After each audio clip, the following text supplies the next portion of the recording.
this video is about starting your homeschool right. And it's going to be especially hopeful if you have younger children. So in our homeschool, I have 6 children.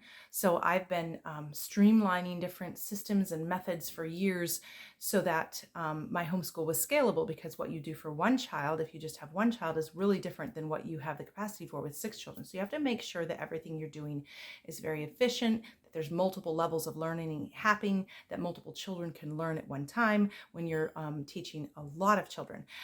If you only have 1 or 2, this video will still help you, because these, like I said, these are efficient teaching systems.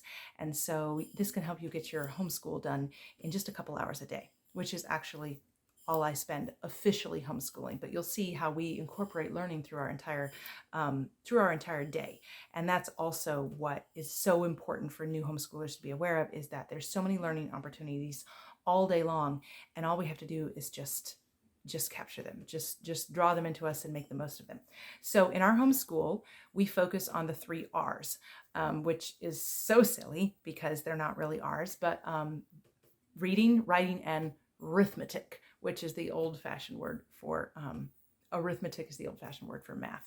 So we focus on those 3. And then we expand beyond that toward a child's personal interests or their giftings, or whatever is striking their fancy at the time. So it's kind of a balance between child-led learning and making sure that we have that core foundational life skills in place. Really, my biggest goal in homeschooling is to, beyond giving each of my children a wonderful, excellent, customized education, that's my reason for homeschooling. But when actually getting into the homeschooling, my vision and my goal is for my children to love the act of learning, because I want to raise lifelong learners. So if we love the process of learning, if I can cultivate joy in the learning process, then I will have set them up for life, because whenever they need to learn something new, then the neurons connect, they feel desire, delight, they know the dopamine hits that happen when you learn, they know learning as a positive, joyful adventure. And I can't think of a better gift to give my children going into adulthood. So let's focus on fun. So we keep it simple. We start with the 3 R's. And I'm going to give you what it looks like when the children are younger. So if it's just as simple as teaching your children reading, writing, and math at the young age, then you can just do the beginning processes of that for preschool age. So I'm talking about I don't speak in grades, pardon me. I speak in ages. I was homeschooled all my life. Grades are kind of a fluid thing for homeschoolers because we're on our own customized schedule. Sometimes a child will accelerate, or sometimes a child is pausing on this skill while they're developmenting this skill. So I'm not really big on grades. So I'm going to refer here on out to ages, and you can apply it to whatever ages or grade your children are.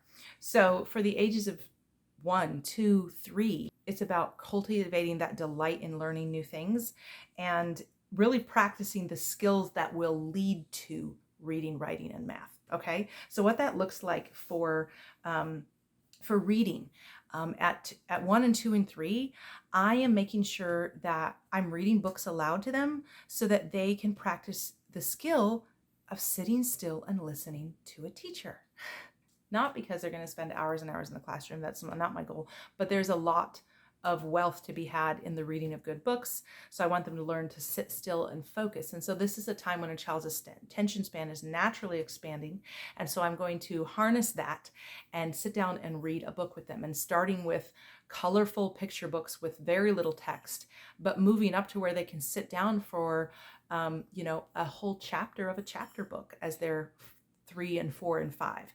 This looks like mommy sitting down and reading a book. This looks like, and also you're also focusing on both attention span, focus, and reading readiness.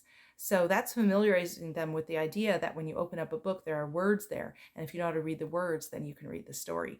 So I run my finger along the page. This is key. One of my children learned to read just by me doing this. She practically taught herself. And that's because reading is a developmental skill. It's something that happens fairly naturally in the right environment. Let them finish sentences. If it's a familiar book or poetry, they can hear the rhythm and they might have a good guess. And that's just really practicing them engaging with the content. Talk about the pictures. This is building reading comprehension. Reading comprehension is something that's on tests, right? And we can start it even before they can read by helping them to intake information, retain it, and then learning to then output it again. So have them read the book to you in their own words after you've read it several times to them. Okay, so all of these are skills that prepare them for the world of reading and retaining information just with picture books. Okay, so then we get to writing. So the second R, which is actually a W, but anyway, I'm just saying it wasn't a homeschooler that came up with the 3 R's because it's really corny. Anyway, you need to have hand-eye coordination.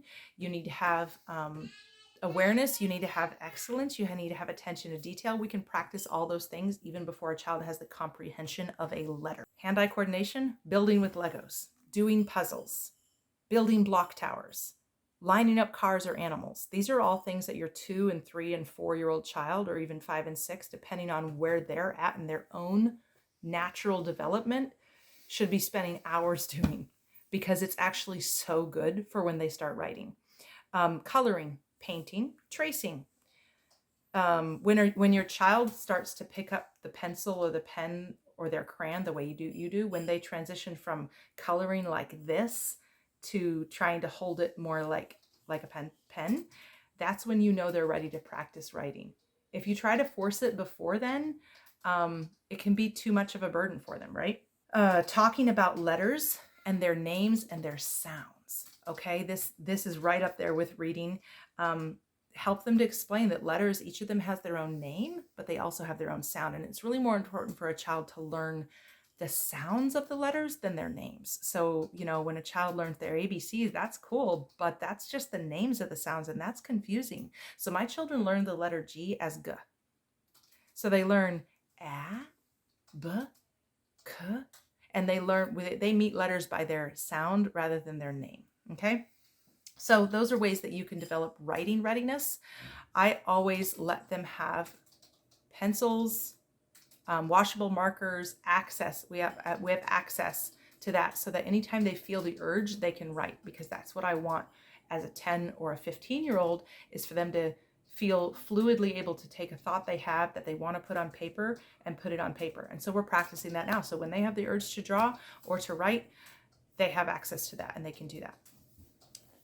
So finally, let's move on to the third R, arithmetic, math. And the third R is all about numbers. At this age, you're just having exposure to numbers. Count everything, okay? Make math a part of conversation. You are building neurological pathways around numbers, and there's so many fun ways to do that. You can play with numbers. You can play hide and seek, counting to 10 or 20 around the house. You can play Go Fish. You can play Mother May I and count your bunny hops or your baby steps or your giant steps. Like, guys, this is what I mean when I say every mom is a homeschooling mom, because you've probably done everything I've listed so far with your children at some point. What you didn't realize was you were creating a extremely valuable, perfect environment for growth and learning to happen when you were playing that game with them. People retain so much more. Brains retain so much more when it's learned in the context of fun and play. So why not play with your kids and call it homeschool? Okay, moving on. Cooking together, okay?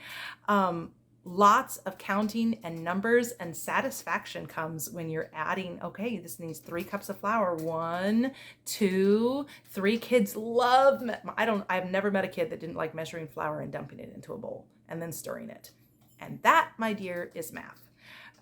Okay, and then when you move up to kindergarten, it's all of the things that I just mentioned. It's doing all that life together, capturing every teachable moment, or not every, there's no pressure here, but capturing the teachable moments, having conversation with your kids. And then for kindergarten, or for 4, 5, 6, getting where they're showing reading readiness, this is how you know when a child's ready to read. When they're like, Mom, what does this say? That means they have curiosity. Then you harness that curiosity and you say, well, that's a k, and that's an a, and that's a t. And if you say them together, it's cat.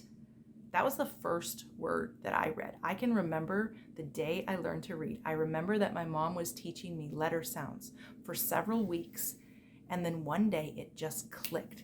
that if you mash them together, it makes a word. I've led 6 children through that magical moment so far, and it's amazing.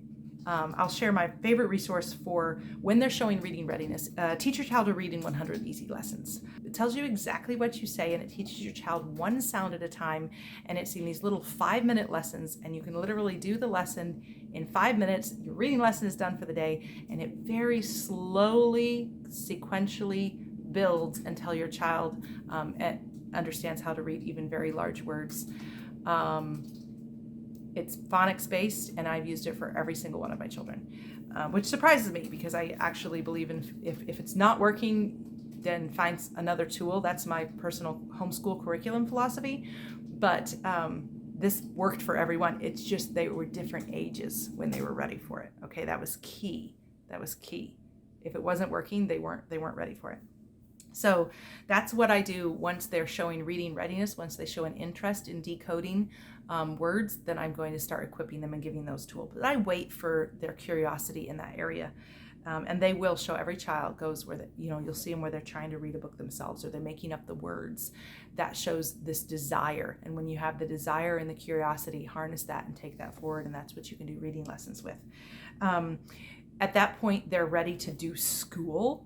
And I do quotes because at this age, I just give them busy work. It doesn't matter what they're doing, because in my mind, they're just developing the habit of looking on a page and letting it inform them of their next action or something. So for math, we're going to be just like, here, trace this number and trace this number and count how many there are and write the number. That's the type of math I'm doing with that age. And so you can just go to Walmart or any big box store or even the dollar store and find kindergarten age appropriate books, $8. And depending on how voracious your child is about school, it may last them the whole school year, or it may last them a month. I've had both types. So some of them are like, how many pages do I have to do today? And I'm like, you don't only have to do 1, or you only have to do 3. And then the other child is like, how many can I do today? And she won't stop till she's done 20. But that's what I give them, those books to practice for when they get their real school books, when they get their real math books. And depending on their own schedule, you might have to buy 1 or 2 of them from different publishers so that they have variety. I have one child that was showing a lot of readiness, but then developmentally it wasn't quite clicking yet. So she's still in the stage of just tracing and doing busy work and thinking she's doing school, but I think she's almost there. But I had to literally go from this store to this store because she wasn't ready for the first grade book yet. She needed another kindergarten book, and she'd already done all the ones at this store. You know what I mean? Okay. So another thing that they can learn to do at this age is learn to make lists. Whether you help them, whether they're writing or not, lists is a great skill. So writing lists, start a journal with pictures and words about their day. Create and write thank you notes. This is key. This is usually one of the first and main writing projects for my younger ages, is whenever there's a thank you note that needs written, we write that together. We create that together. Math. Again, I use simple curriculum from Walmart to allow them just to have interaction with numbers. And then when they actually know numbers, we're going to learn to tell time. So we kind of have the rule that we read every day, we write every day, and we do math every day. And that's for every single age and grade. So they're interacting with numbers every day when they're young. They're writing every day. If they don't know how to write yet, that means they're coloring.